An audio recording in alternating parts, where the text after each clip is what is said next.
Hey everybody, it's Rob from Flailthroughs. This is Gundam Battle Operation 2, and this is the Galbaldi Alpha in the jungle.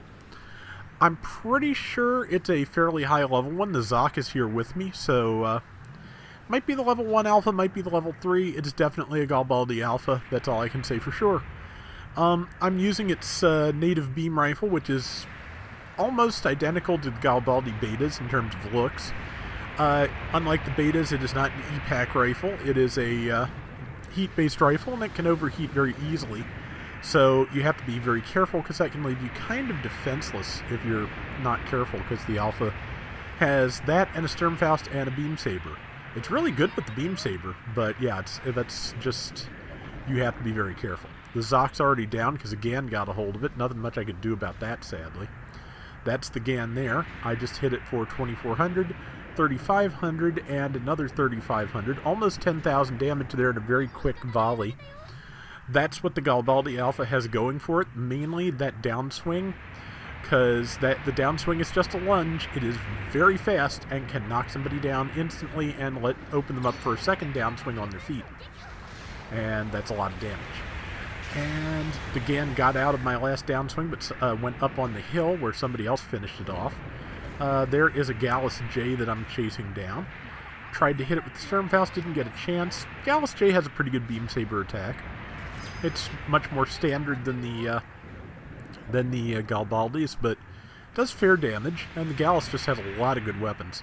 It has that lunging right arm attack that's just great. And trying to kill this person, we bounced off of each other.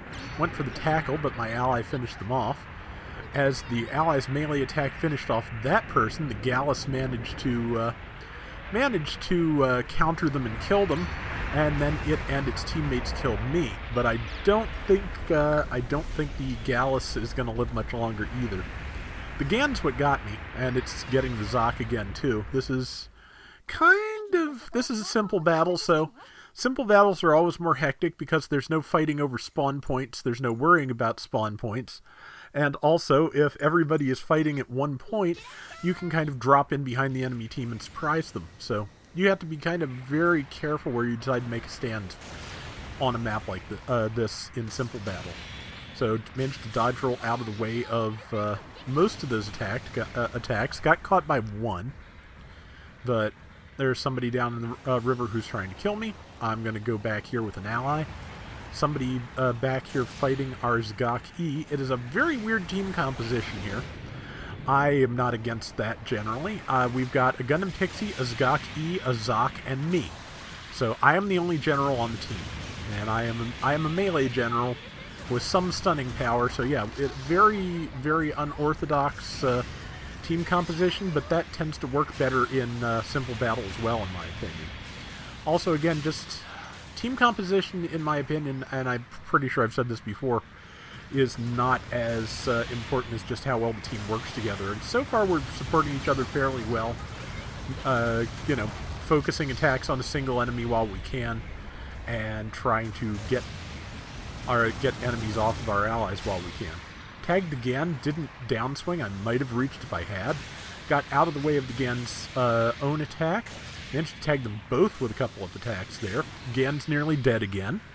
Pixie's helping me with it, and Pixie's going to take a shot, but I'm going to kill the Gan while it's doing that. Got a good shot in on, I think that's a Blue Destiny. And yeah, so not bad. Let's see, and that is a Gilgud Cannon, which can do a lot of damage to me as the only general here, but luckily I've got a Pixie backing me up. And a Zgok backing me up, and also the Zoc is here, so... But two things with type advantage against the thing that is doggedly trying to kill me, which again, I am its best target, so that makes sense. And now I just move out of the way and let all the sharks roll in. Now, let's see, there's the Gallus. I can fight against that evenly. I should have gone straight for the downswing. It would not have had time to dodge roll if I had. But tried to tag it with Sturmfaust, missed. Galbaldi also has the same melee left and right melee swings as a Gilgud Marine, I believe. My dodge roll came back just in time there to survive, and I just need to get to it, but nope, I'm dead. But yeah, I did my best to keep up the fight there, but Yeah, the Galbaldi has very broad left and right swings. They cover good amount of space.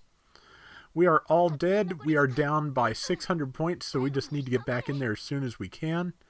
And it just all comes to, we're waiting to spawn in together, which on this tight a time frame is tricky, but I think it's wise.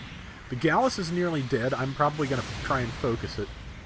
And tagged it. It tried to swing or attack. It could do neither. It's dead. Yeah, this is where we try and pull it all together. And the Gan is nearly dead too. I am swinging through our Pixie just because getting that lead and keeping that lead while we can, that's the most important thing with this time left. So I did kind of, treat our Pixie a little bit rudely there, but again, make the kills if you can. We have a tiny little lead, and yeah, I intend to keep it.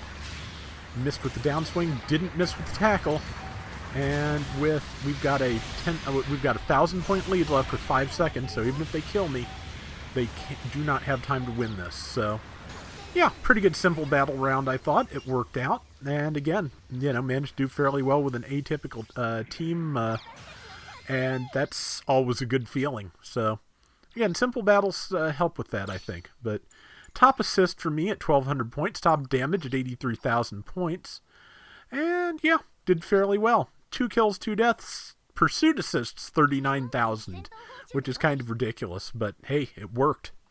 And that is going to do it for today's Gundam Battle Operation 2. We will be back soon with more. And until next time, everybody take care and have fun. Later!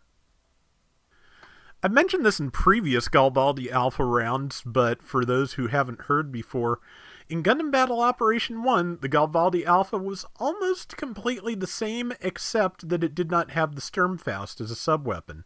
So you had a beam rifle that could stun in one shot and overheat very quickly, and you had a beam saber, and that was it. That was a very difficult mobile suit to use well in that game. One of the things Gundam Battle Operation 2 has all over the original is the proliferation of sub-weapons.